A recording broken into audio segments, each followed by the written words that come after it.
Good morning and welcome to the Improv Show.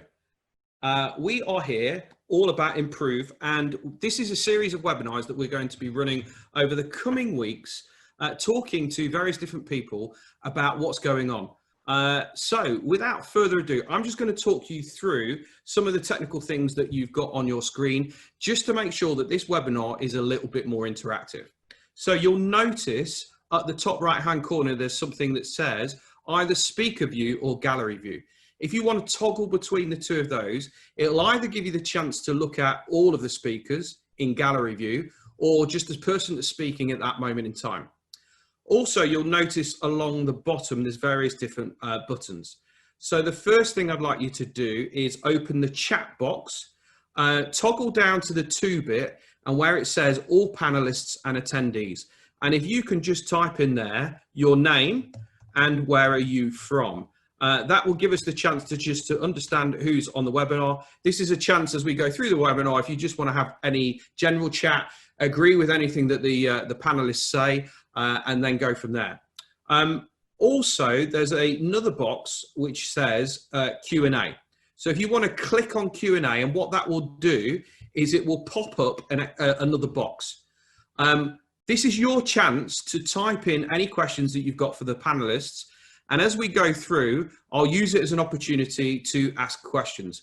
I've got plenty of questions and points that I want to cover as your host today, but actually what makes it better and more interactive is actually if the questions come from you. So please make sure that you put any questions in there. The other thing is that we have got a number of polls.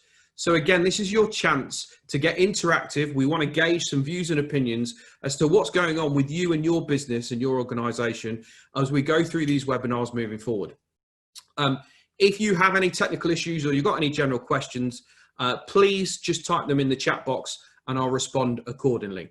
My name's Adam Harris. I'm going to be your host. So what I'd like to do is I'd like to go through our panelists, get them to introduce themselves, their name, where the company that they're from, and probably most importantly, what's the biggest thing that has changed for them through lockdown? Steve, if I can come to you first. Thank you, Adam. Good morning, everybody. My name's Steve Walker. I'm the CEO at Improve. And I think the biggest thing that we're seeing at the moment is the birth of online learning within the SME sector.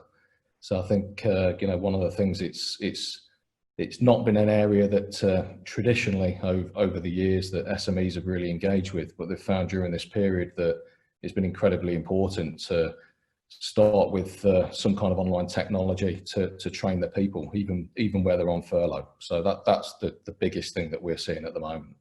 Thank you. Philip?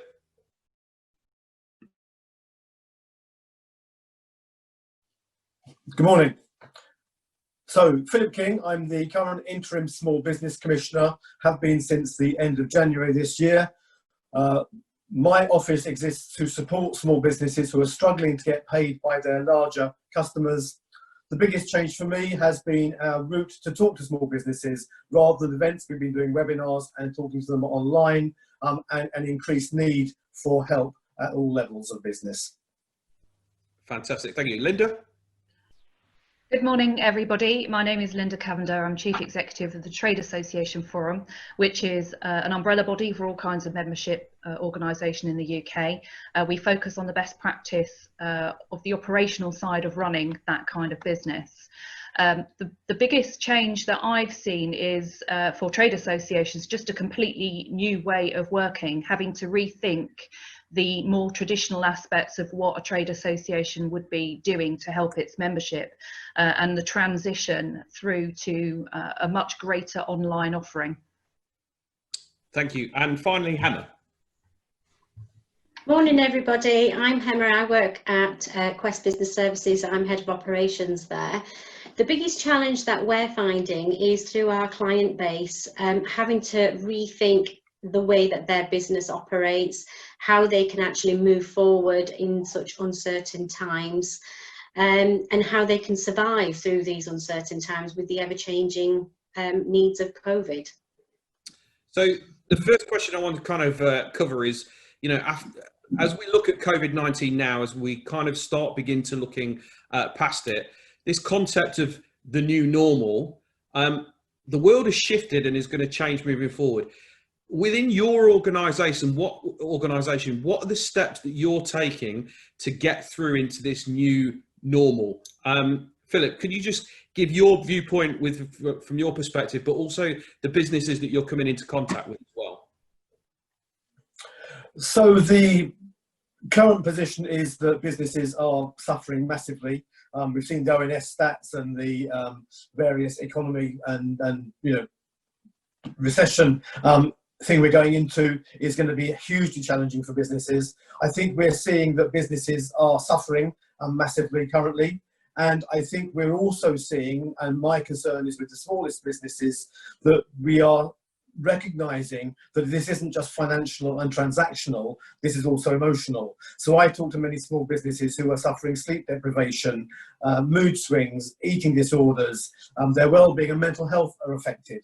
And I think the new normal for me is recognizing the impact of late payment on the general life of a small business, as well as the financial health, and also the fact that large businesses have a role to play in recognizing the impact they have on the lives of their smaller suppliers rather than just the finances. And I think we are getting to a point where we are moving from the transactional to the emotional, and the new normal is going to be far more focused on people than it is on just numbers.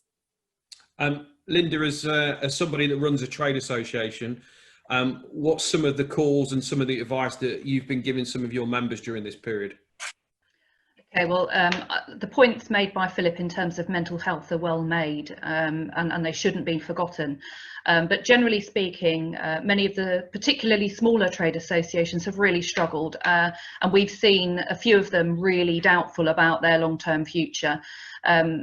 Most trade associations have a lot of face-to-face events, including training and seminars throughout their diary. And of course, COVID-19 has meant that this has come to a complete cessation, really. Renewal dates for trade associations often 1st of April to 31st of March. That's almost half of trade associations would have that kind of renewal date. So cash flow has been a massive issue for trade associations at the moment, especially when they are most active during a difficult period. They've had to dip into reserves, assuming they have some.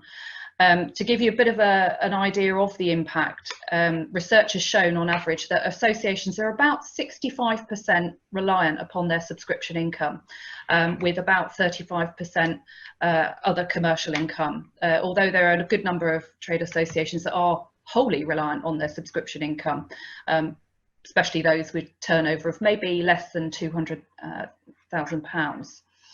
So about 65% is a good place, which we would say they would normally be. Unfortunately, though, when events have completely come to a halt, bottom line for trade associations has really had a bit of a double whammy, and there's not a lot of help available to trade associations. There are the loan schemes from the government, bounce back loan schemes, but trade associations were initially excluded from that, although that has now been opened. Even so, most trade associations are not going to want to take on those loans, however favourable the terms are, at least in the short term. So they're having to find other ways to try and get through this difficulty. We will see one or two smaller associations, I'm sure, fail completely or merge with others. And those that do survive the outbreak will more than likely be very different organisations than they were before. I don't know how well that may bode for the UK economy, really. Trade associations are vitally important to helping small businesses particularly survive and thrive in times like this. Any idea of the percentage of associations that might go bust during this period then? Or is it too early to tell? It's too early to say. We'll do some more research in the coming weeks, and I should get a bit more of a flavour. The latest research is several weeks old now, and at that point people were saying it was just too early to really give a proper indication. But one thing that is certain is it's not going to be the same as it was. Hema, I know that your organisation works quite closely with a number of organisations. and I know that part of it is around kind of the HR services. What are some of the calls that you've been fielding, especially around about the mental health and mental well-being perspective? I think that there's definitely a shift in the sort of advice that clients have been contacting us. Originally, it was very much a case of panic, what do we do? Now, as companies are coming back, one of the difficulties they're finding is those that they've placed on furlough, the people haven't only just been financially hit, but certainly through personal matters as well, and mental health is huge. And companies are finding that they're having to become more of a counselling and more empathetic to what they've ever had to do before, and take into account people's personal lives as well. For example, schools haven't really gone back to normal, and that has a knock-on effect for people who have got young children at home and they're trying to juggle things. In addition to that, we've still got a large proportion of the country who are still shielding, and the announcement today we're expecting is that there's going to be a phased return. However, for those people, there is genuine fear because they are one of the most vulnerable people in our society. And for them to come straight back into work or to actually have contact with other people, it's a huge thing for them to actually have to move into. So I think the mental health side of things is a huge problem for many organisations, and it's something that they've not really had to think about or concentrate in before. So now it's something new to them. They're having to learn, and there's going to be mistakes. And that's one of their biggest fears, is because, you know, what will this do? What will that have an impact on my business, etc. So just sticking with Hannah, when you think about the challenges that business owners have got, and they're now having to think on top of all of the fires that they're trying to put out, the mental health and the well-being of their staff, what are the tools, tips, or guidance that you would be sending towards them to allow them to kind of navigate through this new area that probably hasn't been on their radar or top of their radar for a while? I think the key thing is that the companies need to understand about the different organisations that are out there that are there and available to support. There's an awful lot of information. They need to do a lot of reading, a lot of understanding, and then they've got to ensure that there's this open dialogue with their staff members. If you've got staff who are on furlough, they're not to be forgotten, and that's one of the things that we're finding is a lot of companies have placed employees on furlough, and it's not intentional, but they've just not had the time or the energy to actually contact them because they're exhausted just trying to keep the business going and survive. So there's got to be a shift in mindset here, is that we've got to start the dialogue with everybody and understand each individual person's needs and try to adapt it. And one of the difficulties that you've also got, and I totally recognise this from businesses, is there are the genuine cases, and then there are those that are abusing trust as well, and they've got to try and work around that. And that, it doesn't make it easy for anybody, but you've just got to find a way forward. But listen, open dialogue is key. Steve, you're a business owner. Who are you going to for guidance and support through this period? Well, we've obviously got a couple of non-exec directors that we work with, and that's been incredibly useful to bounce ideas off of during this period. I think all of the points that have been raised have been great, and I'd like to take that a step further. I think it's incredibly important to look after your people, but at the same time you've got to look after yourself as a business owner, and unless you can do that and make yourself resilient, it's going to be very, very challenging to look after everybody else. So I've been doing things personally that I probably never would have done before. Like, I've even bought a bike and I go out on my bike now and I'm riding to work on certain days, just simple little things like that can just make sure that from a health perspective that you're feeling on top of your game so that you can actually support the people that work for you. So let's just pick up on that and just go around the room. What are some of the tools or tips or techniques that you guys are doing which is helping you with either your own mental health or your own mental well-being? Linda, one or two things that you're doing at the moment? I think actually we do have a member of staff here at the Trade Association Forum who is furloughed, but she has a standing invitation to still come through to our weekly team meeting catch up, so she's well aware of what's going on. So in that respect, we're making sure that we are keeping in contact with her. In terms of other mental health issues, we are working with Mind, actually, who are regularly providing us with content to go in our monthly newsletter, and of course we're publishing it regularly on our website. So is there anything specifically that you're doing differently? Oh, me. I think generally working from home, like most people who are in service-based industries still are, the work-life balance is better. You don't have to negotiate long commutes. I have no desire to get on a train anytime soon, I have to be honest. So I think that in that respect, it is better. But still doing as much work, if not more, than we were before. I haven't invested in a bike. I haven't been on a bike since I was about 15. So that's some considerable time. But yeah, regular walks, fresh air. We've been fortunate with the weather, haven't we? So yeah. Hammer, one or two things that you're doing? From a business point of view, I think we're trying to work as flexibly as we possibly can and take into account people's needs as well. So we've got quite a lot of people who work with us who have young children, they're at home and trying to juggle.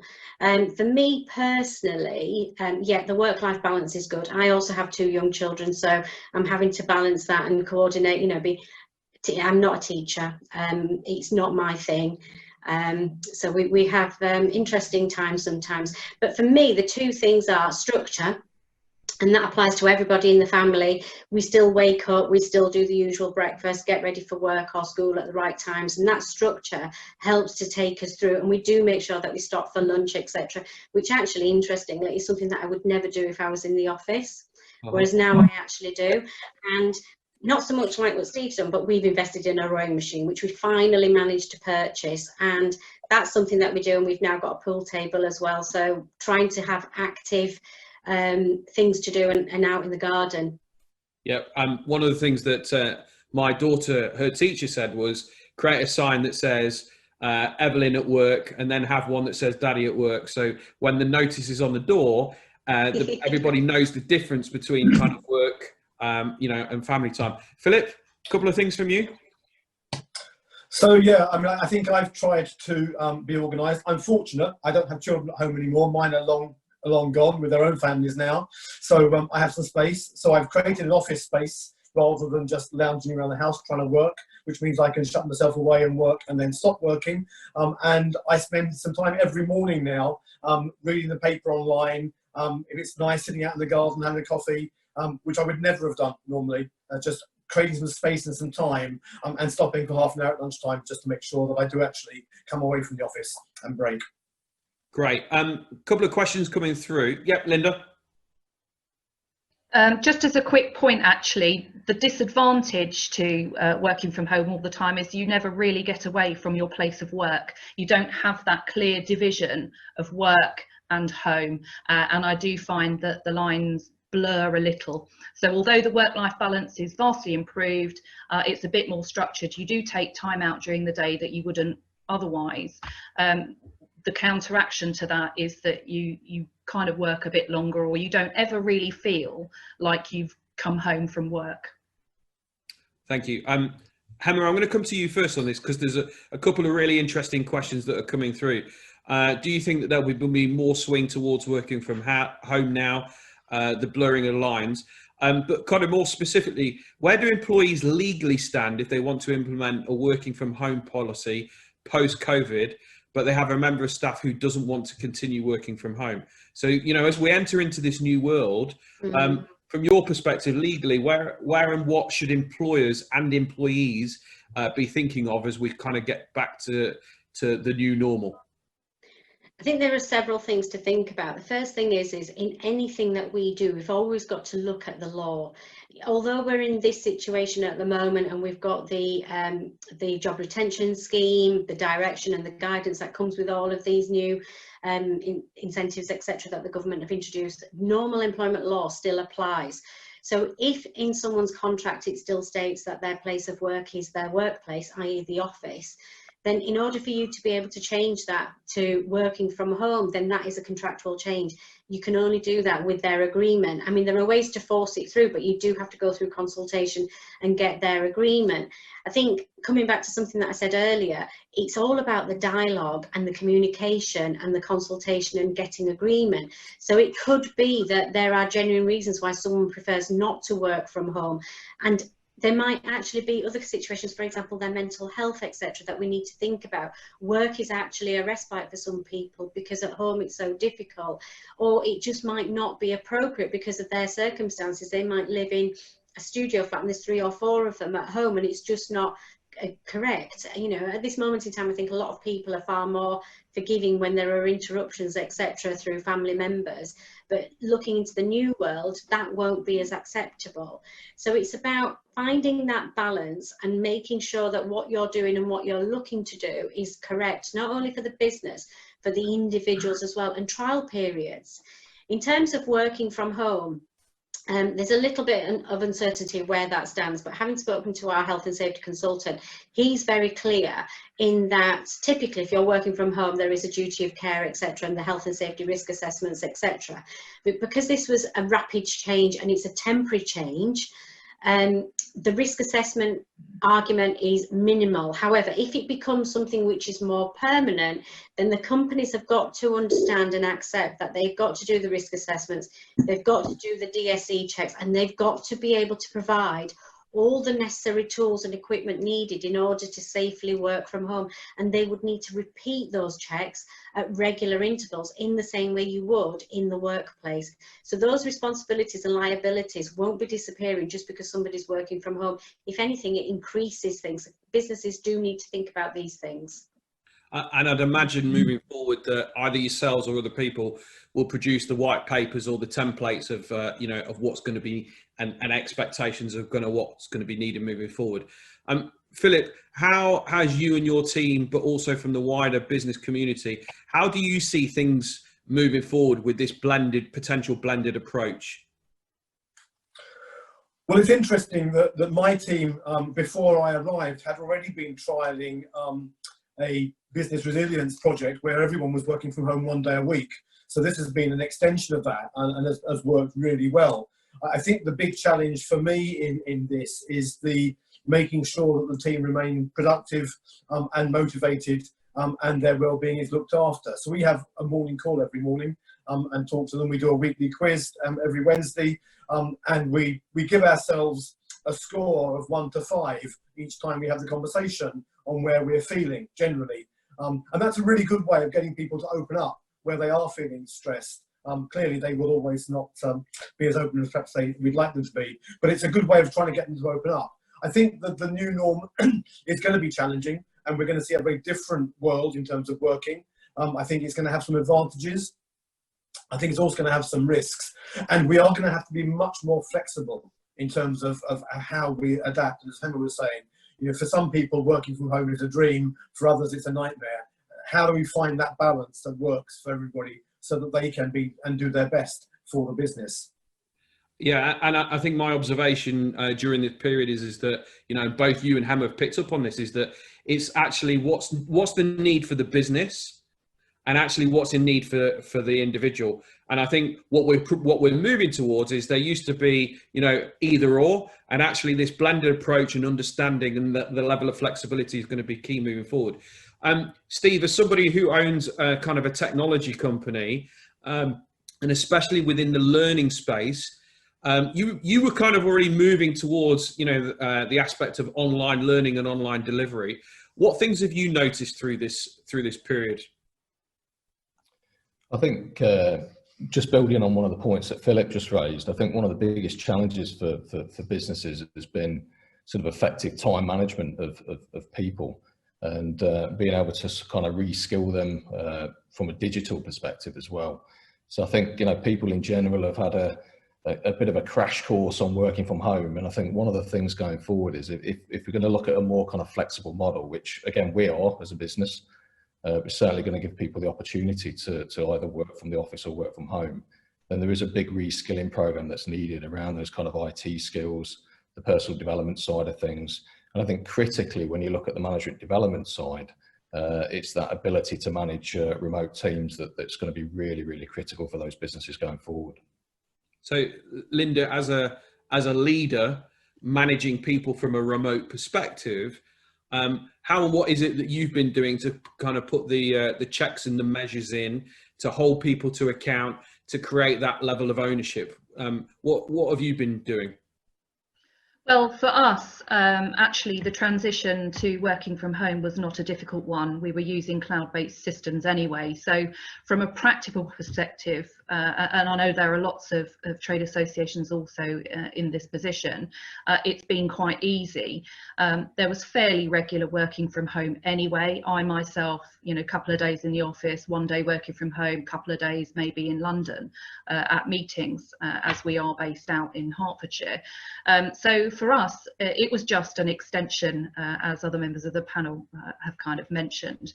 I think what is also worth a mention is the added security issue of home working. So is your access to the internet secure enough? Is it password protected? And there's some great advice on this from the National Cyber Security Centre for home working that they've released fairly recently, as well as many online courses helping with online working, home working, one of which of course is included in the Improve product. Fantastic. I'm just going to pick up on a couple of points that have come through. I think we're slowly moving away from the presenteeism before COVID, and I think the situation has just accelerated this. Companies, especially the big ones who have swanky offices and pay high business rates, will be looking at the purpose. Is it just for show, and how many of them will be changed in this view in the future, depending on the sector and business? Things are changing quite rapidly, and I agree. If you look at what's been happening kind of with millennials coming through, the expectation of this blended approach, things were moving that way, but actually what's now happened is that all of a sudden people have just been forced into, we've got to try this. And it's going to be fascinating as to those that revert back to the old way, and those that kind of go, actually, do you know what? Let's create and build something new. Question that's come through: the practical tools for remote working may not be the issue. I agree. How have the panel members supported the cultural and leadership challenges of remote working? Philip, come to you first, please. Well, I mean, clearly it's a very different scenario, and you've got a team that normally spend their time in one place, talking to each other, feeding off each other. And I think that's one of the big challenges, is that what we've seen over recent days is that our morning team calls are now less about how you're feeling, although that's included still. They're more about issues, work issues, and chatting through things. And I got one this morning that got quite involved in some stuff we've been doing. And I think we're getting people to contribute to that is much more difficult when they're dialing in than when they're in an office sitting around a table. So I think the culture piece is making sure that you recognise people's needs and capitalise on their strengths and make sure they're recognised. It's much easier on a conference call to be silent and not engage than it is when you're sitting around a table in a room when there's eye contact and body language and all of those things. So culturally, for me, it's around recognising that the world is changing, but as leaders, we also need to change the way in which we manage people and the way in which we recognise their needs. And I think that's a great point, in the fact that what worked before isn't working now and will work moving forward. Steve, you've been in the leadership and development space for a long time. I sense that leaders over the last 3 months have had to adapt and change and learn as quickly on their toes, consciously and subconsciously, probably more than they probably have in their whole working career. I think definitely, certainly within the SME space, undoubtedly, that is an area where they're having to become a lot more focused on the people that work for them, making sure communication, as Philip's just said, having those regular meetings with people. But I think one of the big things we're seeing is the actual use of technology. We've done it within our own business now. And quite cost effectively, we've brought in things like a Asana to manage project management. We've got Slack channels now where we can instant message and talk to each other really, really quickly.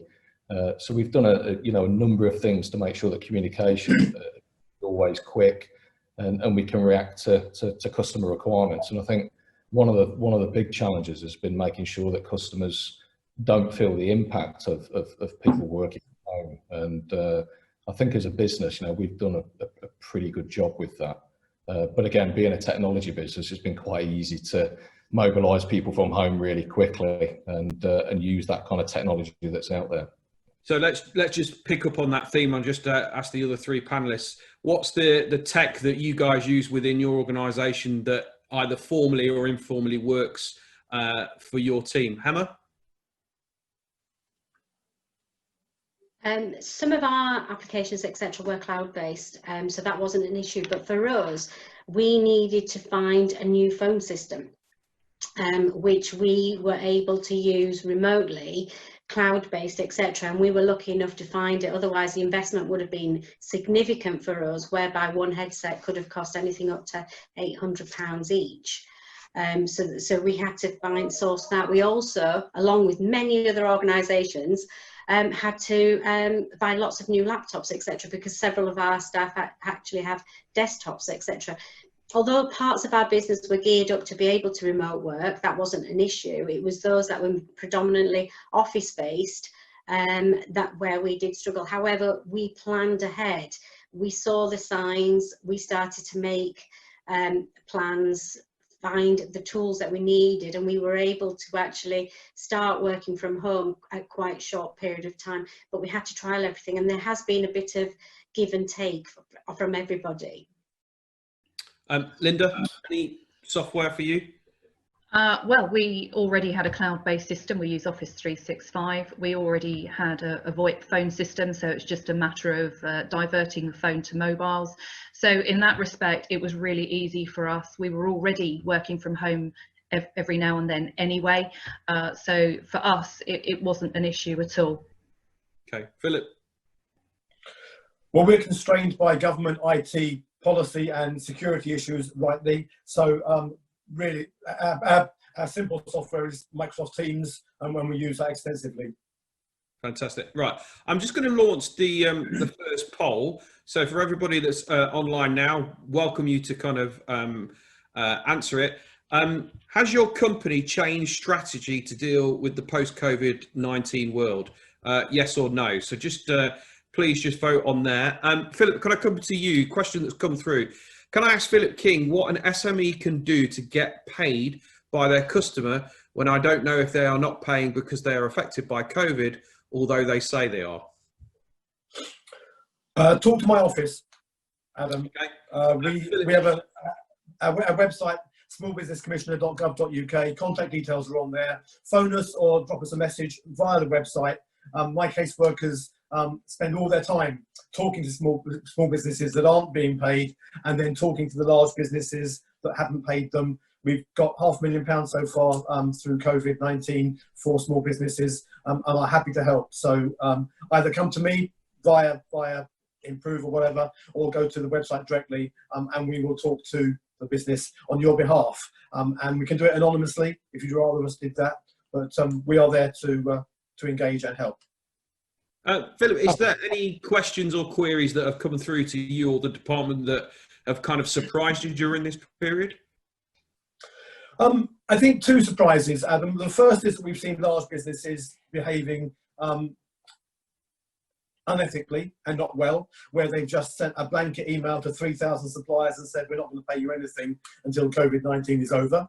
And I think where that's happened, we've written to chief execs, and I've had numerous conversations with chief execs pointing out my comments earlier around the emotional impacts of this on smallest businesses, and we've seen some really positive changes in behaviour as a result of those conversations. Some just with me, some with the minister and me, but generally with CFOs and CEOs of large businesses who have listened and have reacted. The other thing we've seen, which I think is really encouraging, is some incredibly good behaviour from businesses that have supported their supply chains. So early on, we saw Morrison say they were going to pay their smallest suppliers immediately rather than wait for the terms to unroll. But we've seen some really good stuff. And if I may, Taylor Wimpey did a pay it forward scheme where they paid their self-employed subcontractors 3 months ahead of time automatically for work that was yet to be done to make sure they would still be in business post the crisis. And they did a number of other things that were supporting of their smallest contractors. And I think we're seeing some businesses really take the lead, show leadership, and do some really good things to support the supply chain, recognising that their suppliers are partners, not third parties. I think that it's a true testament to kind of the leadership and the supply chain and the values that you have as an organisation as to kind of how you deal with it. And it's great to hear examples like that where organisations are quite happy and positively willing to support all of the stakeholders during this period. Okay, so I'm just going to close the first poll. 89% of people say that they have changed their strategy to deal with post the COVID world. So I'll just leave the results up there, and then I'm going to launch the next poll. Let's have a look. So let's go for, let's start thinking about plan. Okay, so has your company developed a clear plan to come out of COVID-19? Yes, no, not known. Steve, how and what are Improve doing? What's the plan moving forward? Yeah, I mean, we've obviously had to look at the strategy that we've been working on, and what we've done over the last 2 or 3 months is actually looked at our business model, because we've got a 12-month rolling agreement in place with customers, and actually looked at could we help people during this period. So we have got an introductory 3-month offer now, where businesses can register on. There's no limitations on the service that they receive. They get the full kind of Improve infrastructure, all of the courses, but it just enables them to get people back to work and start reskilling them without having to commit to that kind of longer term 12-month rolling contract. So I hopefully over that 3-month period, they like what they see, and they personalize their platform and they see the value in it. So we're taking a bit of a risk with that strategy. However, again, trying to do the right thing as a business and support our fellow SMEs, we've just thought that was important. Linda, how have your plans been developing? We've had to rethink completely the way in which we work as a trade association providing a service to our members. Traditionally, much of it has been face-to-face, and I would say that undoubtedly we will go back to that to some degree. There's no substitute for the face-to-face networking, which is of huge importance to the membership that we have. However, we have had to completely rethink our training and seminar offering and completely move that online. We've seen not a massive uptake of that, but it's good to keep doing new things for members, and they can either dip in or out as they see fit. I think for the short term, they're just only interested in coping at the moment, and having a real rethink about their future. Some of the attendees have already pointed out in their comments that there'll be some considerations around overheads, what they're going to do with their office space. Are they going to move their workforce to home permanently? I know of one trade association that's never had premises, actually just has a PO box and meets regularly. So it's a virtual organisation in some ways, but does very real work. So in terms of our own activity, we will continue our online training provision, absolutely, working with Improve too, and we hope that will continue. In terms of our major events, our awards will remain a face-to-face event itself as a ceremony, but the rest of it is online process. Our best practice exchange, which is in November of each year, we're looking at making that a virtual event. So I think we will continue with a higher online presence, but we will go back to some of that face-to-face working, because for us, it works. Mm-hmm. Hannah? I think very similar to what's already being said is that there's going to have to be a mixture, whereas previously a lot of our delivery for our clients was face-to-face. We are reliant far more on video conferencing, etc. Working from home is probably going to be more of a norm for many of our team members. Some will return back to the office, but I can't see it looking the way that it did previously. But a lot of what we do is actually driven by what our clients are looking for as well. So they drive what we deliver, and they're also looking at changes. At this moment in time, for the majority of our clients, it's about rebuilding, surviving, and probably looking at a plan which is 18 months down the line, how they can rebuild and reform. Mm-hmm. Philip, slightly different question for you. Just sharing the poll results now. Has your company developed a clear plan to come out of COVID-19? 53% said yes. For the other kind of 47% that is either no or not known, what's the recommendation of where and what you think that they should be doing during this period? I think businesses, I mean, speaking from my organisation, we provide service to small businesses. Whether we do that from the office or from home is academic, really. The issue for me is what we're going to face and what services we're going to need to provide and what advice businesses are going to need in a changed world. And you know, business models are going to change. We've heard that this morning. And the issues and the challenges businesses face are going to change. And I think the key advice for businesses of all sizes, but particularly small ones, is that one thing we have seen through COVID is that people have talked more.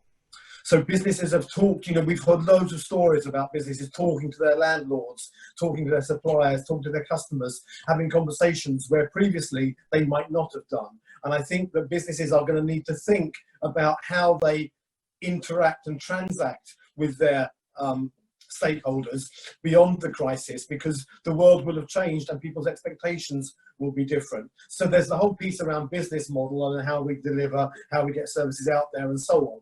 But there's also a piece around the way we do business and how we can transact. And I think that one of the key changes we're going to see in the months ahead is the level of communication and the quality of communication between businesses. Yeah, I mean, there's 2 points that I'd raise on that. One, I heard a phrase that stuck with me, humanise to professionalise. And I think what's happened coming out of this period is that actually the aspect of kind of capitalisation and just all being for the money, actually, you know, picking up on some of the earlier points, the aspect actually it's about people, you know, health, well-being, you know, the people that work within the organisation, outside the organisation. And I think the other thing is, and I've noticed very much from a leadership perspective that a phrase that I often use, clarity creates confidence. The more clarity you can give your employees, your customers and your stakeholders, it just allows people to feel comfortable in understanding. You know, through a period of complete turmoil, those leaders that were able to kind of stand up and be clear in their communication, even if that was, hey, we don't know from one day to the next what we're doing, but at least we're letting you know. Philip, just want to pick up because there's clarity needs to be asserted. Somebody said, thank you, but what about SMEs that owe money to SMEs? Does your office deal with those also? Legally, no, we don't. Our legislation doesn't allow us to. We have to deal with only large businesses, but we do deal with them informally.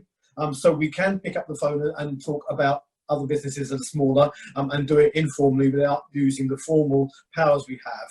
But I think, you know, the point around small businesses is, you know, the communication one is even stronger there. All businesses are struggling and they need to have conversations and work out how we can work through this together. It's, you know, that there are, if we look for winners and losers out of COVID-19, we're in the wrong place. We've got to look for collaboration rather than confrontation and coming out of this in the best way we possibly can.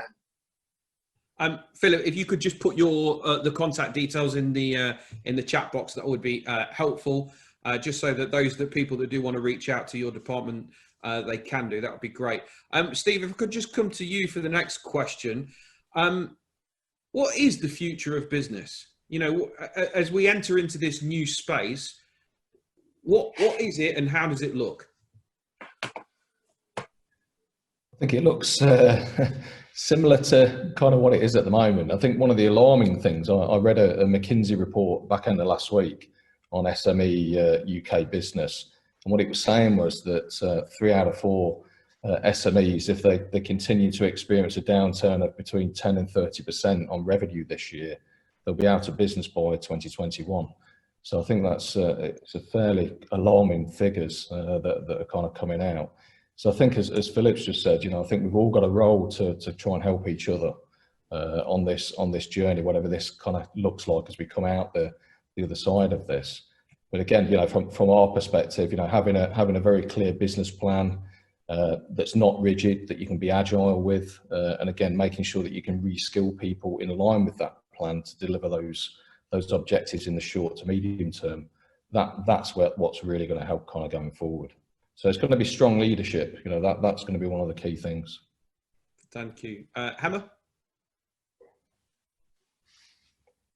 I think the key thing for businesses at this moment in time is very much survival. We have seen several organisations already decide it's just not worth it for them. But they have to change in how they survive as well, and how they do things in order to survive over the next 12 to 18 months. Okay, thank you. Linda? Yeah, I agree with Philip entirely, actually, that we need to be flexible in our approach, collaborate. Unfortunately, you do see some companies behaving badly and taking advantage of the situation. There's been a huge amount of help provided by the government, and I know that there are some larger organisations that have furloughed staff when they really haven't needed to, just because they can and because it will benefit them in the long run. But also it brings out the absolute best in people. We've seen other organisations that have started to produce PPE and pass them on to the relevant parties. So there is a real community feel, but moving forward, I think absolutely, when we get through this period where we're surviving and we start to think about the future, agility and flexibility have got to be absolutely key. And Philip, do you think that's where small businesses maybe have the edge on larger organisations, because they can be leaner, they can adapt, they can be a bit more agile? Small businesses are inevitably fleeter of foot, aren't they? So that's why they are valued by large businesses, and I think they're going to be even more valuable to large businesses as we come out of the crisis, because large businesses are going to be trying to get themselves back in shape and so on, and are going to need services that are readily available, quickly and flexible. And I think small businesses can and should come into their own as we come out. Okay, so I'm going to launch another poll now. Just thinking about last year's turnover in progress, what percentage of your last year's turnover will come back within a year of the ending of lockdown? So please vote away, and there's plenty of time for more questions to come through. Probably got time for about another 3 or 4. Steve, what's the 1 or 2 things that you're doing now as we look towards coming out of lockdown? What's the 1 or 2 things that you're doing to be creative from a sales perspective to try and generate A, some revenue, but B, some interest in either existing or new clients? Yeah, I mean, I'd love to claim foresight on this, but we put a partner hub into development back sort of late February, which now enables other businesses that work with the SME market to provide improve out to those customers and actually personalise the training that they're providing out to them. So it just enables them to keep complete control of their own customers without feeling that they've given them over to ourselves. So that's been incredible. I mean, we launched it about 4 weeks ago. We've already and are in the process of onboarding around about 55 new partners. They're a mix of people like Linda's organisation that we're going to be working with, Hemmer's organisation, but lots of other kind of HR-based providers, chambers of commerce, all sorts of people. So again, giving them the infrastructure to actually be able to deliver online learning really cost effectively out to their customer base. Hammer, what things have your organisation been doing to be a little bit more creative than beforehand? I think it's adapting to our client needs and the industries, especially the SMEs in particular.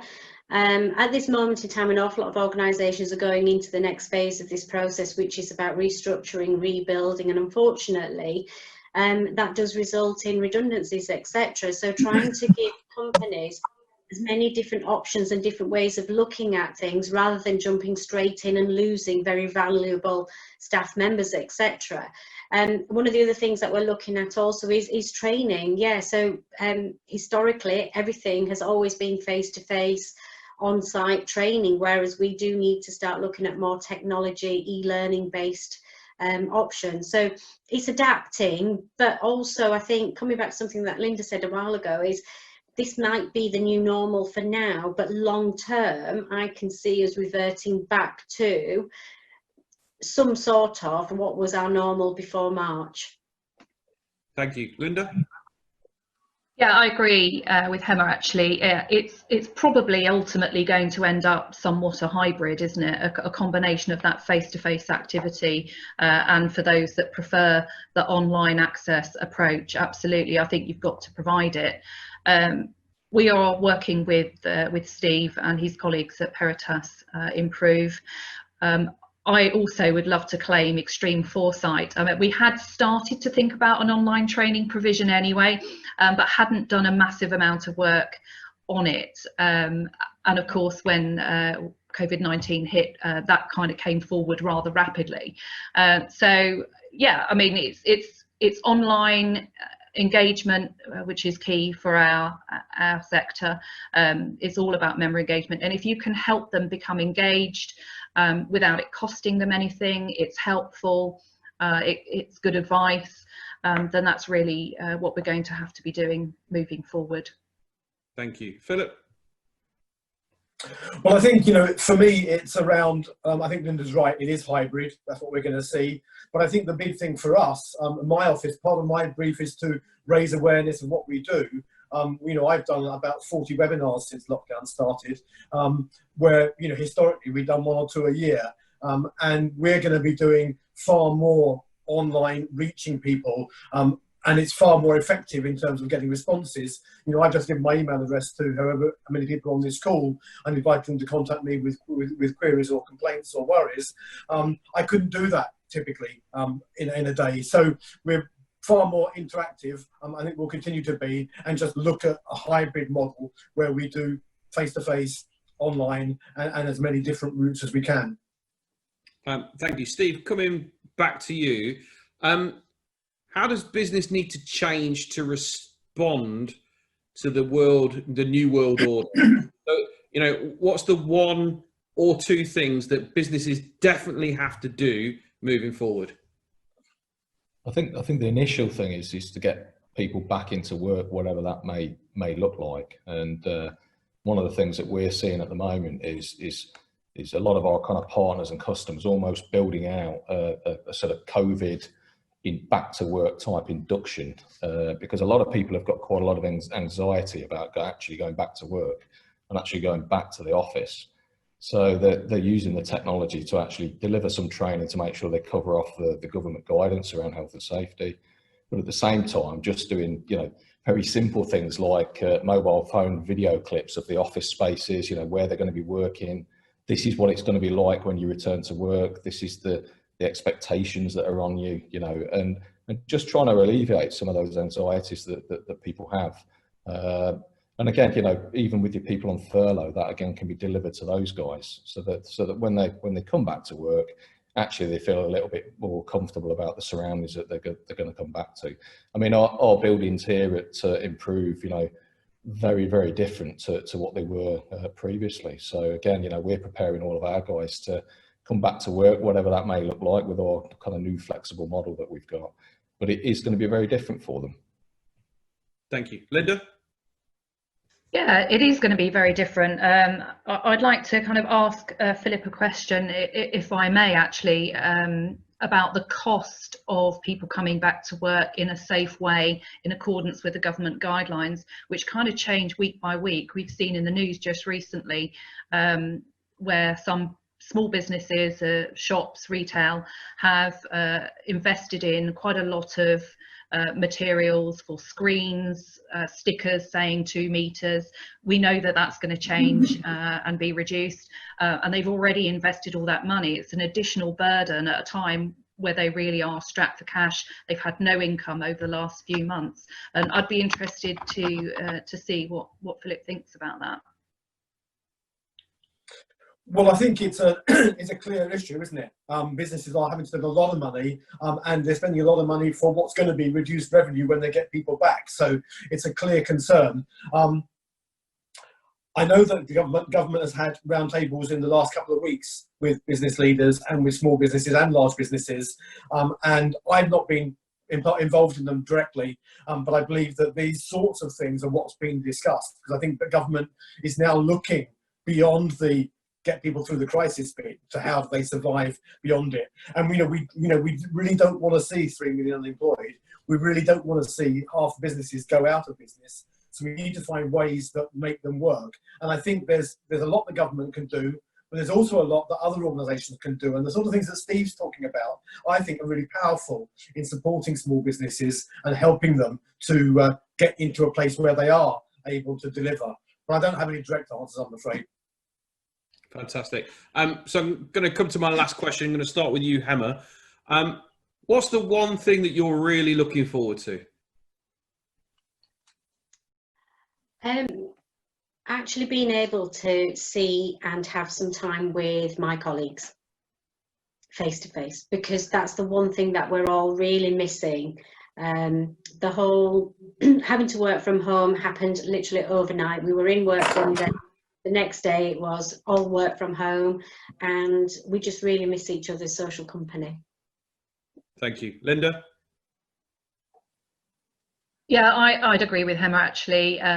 I've missed my colleagues, bless them. We're only a very tiny organisation, but I do miss that day-to-day interaction, the chance to have a bit of a giggle about something funny that's cropped up, or, someone's asked a very peculiar question, whatever it might be. I have missed that personal interaction. And so for me, that's really what I'm looking forward to. Fantastic. Steve? Yeah, it's interesting actually. We had our first back to work session last Thursday, and there was 4 of us back in the office together. Obviously, maintaining social distancing. I must put that out there. But no, it was great just to be able to, as Linda's just said, have a bit of a laugh and a joke, and be able to actually communicate really quickly across the office on some really key things that we're working on at the moment. So. Yeah, it's amazing how you take that sort of thing for granted, I think. And last comment to you, Philip. What's the biggest thing that you're looking forward to? I'm going to be very personal, Adam, if I may. I'm looking forward to hugging my 5 grandsons and being able to play with them and throw them around, which I've missed desperately over the last few months. Fantastic. Steve, Linda, Philip, Hemmer, thank you very much. This was the Improve Show. First of many. You'll get follow-up email which will tell you about the next one coming up soon. Thank you very much. Enjoy life, enjoy business. See you next time. Thank you. Thank you. Bye-bye. Thank you. Bye-bye.